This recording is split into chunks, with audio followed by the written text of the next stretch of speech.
ನೋಡಿ, ಇಂಥ ಗಣಿತಗಳನ್ನ ಬಹಳ ವಿಶೇಷವಾಗಿರ್ತಾವ ಗಣಿತಗಳು. ನೀವು ತಿಳ್ಕೊಂಡು ಮಾಡ್ರಿ. ನಿಮ್ದು ಮಾಡೋದಾದ ವಿಡಿಯೋ ಕಡೆ ಲಕ್ಷ. ಇವು ಅನುಪಾತದ ಲೆಕ್ಕಗಳು. ಇಲ್ಲಿ ಏನ್ ಮಾಡ್ತಾರ, ಒಂದು ರೀತಿಯಿಂದ ಇಲ್ಲಿ ಅವ ಲಾಭ ಎಷ್ಟು ಬಂದದ ಅನ್ನೋದು ಕೊಟ್ಟಿಲ್ಲ. ಅಂದ್ರೆ ಹೆಂಗ ಹಚ್ಕೋಬೇಕು, ಒಂದು ವೇಳೆ ಲಾಭವನ್ನ ಯಾವ ಪ್ರಮಾಣದಲ್ಲಿ ಹಂಚ್ಕೋಬೇಕಂದ್ರೆ ಅವರ ಬಂಡವಾಳದ ಹಣದ ಅನುಪಾತ ತೆಗೆದು ಬಿಡಬೇಕು.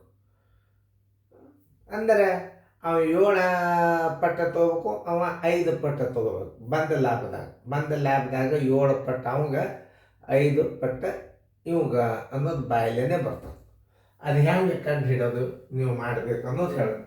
ಅದನ್ನ ರೀತಿ ಪ್ರಕಾರ ನೀವು ಮಾಡ್ಕೇಸಿಂದ ವಿಡಿಯೋ ಆನ್ ಮಾಡ್ರಿ, ನಾ ತಿಳಿಸ್ತೇನೆ. ಇಲ್ಲೇ 1 ವರ್ಷದ ನಂತರ ಗಳಿಸಿದ ಲಾಭ, ಹೂಡಿದ ಹಣದ ಅನುಪಾತ ತಗೋಬೇಕು ಮೊದಲು. ಅವರು ಹೂಡಿದ ಹಣದ ಅನುಪಾತ, ಅವರು ಹೂಡಿದ ಹಣದ ಅನುಪಾತ, ಅವರೆಷ್ಟು ಹೂಡ್ಯಾರ ಆ ಹಣದ ಅನುಪಾತ ತಕ್ಕೋಬೇಕು. ಅವರು ಹೂಡಿದ ಹಣದ ಅನುಪಾತ ಎಷ್ಟದ ಅಂದ್ರೆ ಪ್ರಮೀಳ 7,000 ಮತ್ತು ಸಕೀಲ ಏನದ 5,000. ಇಲ್ಲಿ ಸೊನ್ನೆಗಳು 3 ಬಂದದ್ದರಿಂದ 3 ಸೊನ್ನೆಗಳನ್ನು ತೆಗೆದು ಬಿಡ್ರಿ ನೀವು. ಇಲ್ಲಿ 3 ಇಲ್ಲಿ 3 ಬರೋಬ್ಬರಿ 7:5 ಪ್ರಮಾಣದಲ್ಲಿ ಹಂಚಿಕೊಳ್ಳಬೇಕು. ಒಂದು ವೇಳೆ 12 ರೂಪಾಯಿ ಬಂದಿದ್ದು ಅಂತ ತಿಳ್ಕೊರಿ, 7 ಅವು ತಗೋಬೇಕು, 5 ಇವು ತಗೋ. 750 ಬಂದಿದ್ದು ಅಂದ್ರೆ ಇವು 70 ತಗೋಬೇಕು. 7 ಇದು 12, 120 ಬಂದಿತ್ತಂದ್ರೆ ನೋಡಿ, ಇವು 12 ಹತ್ತಲೆ ಅಂದ್ರೆ 10 7 70, 15 50. ಯಾವುದೇ ಒಂದು ಗಣಿತವನ್ನು ಸರಿಯಾಗಿ ಅರ್ಥ ಮಾಡ್ಕೊಂಡ್ರೆ ಯಾವ ಬಿರಿಯಲ್ಲ. 1 ವರ್ಷದ ನಂತರ 1 ವರ್ಷದ ನಂತರ 1 ವರ್ಷದ ನಂತರ 1 ವರ್ಷದ ನಂತರ ಅವ್ರು ಹೆಂಗೆ ಹಂಚ್ಕೋಬೇಕು ಹೇಳ್ರಿ ನೋಡು. 1 ವರ್ಷದ ನಂತರ ಗಳಿಸಿದ ಲಾಭವನ್ನು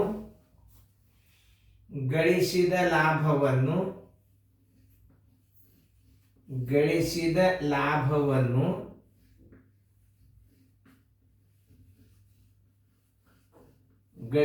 ಲಾಭವನ್ನು 7:5ದಂತೆ 7:5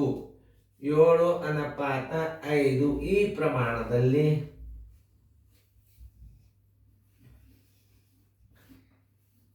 ಪ್ರಮಾಣದಲ್ಲಿ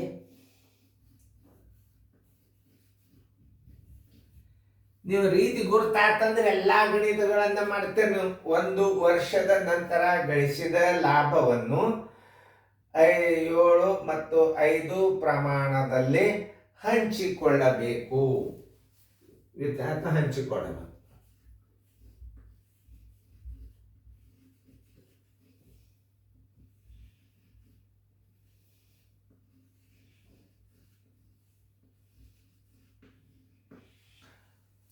ಅನುಪಾತ ಲೆಕ್ಕದಿಂದ ಇಷ್ಟು ನೀವು ಶಣ್ಯರಾಗ್ತೀರಿ ಅಂದ್ರೆ ಎಲ್ಲ ವಿಚಾರ ಶಕ್ತಿಗಳು ಬರ್ತಾವ. ನೋಡಿ ಹೆಂಗೆ ಹೇಳ್ಯಾನ, ಹಣದ ಅನುಪಾತ ತಕ್ಕೋಬೇಕು. 7,000 5,000 ಒಳಗೆ ನೀವು ಏನು ಮಾಡ್ತೀರಿ ಗುರ್ತದನ್ನು ಲಕ್ಷ ಕೊಟ್ಟು ಕೇಳ್ರಿ. ನೀವು ತಪ್ಪು ಏನು ಮಾಡ್ತೀರಿ ಅನ್ನೋದು ಹೇಳಿ. 7,000 5,000 ಇಟ್ಟು 2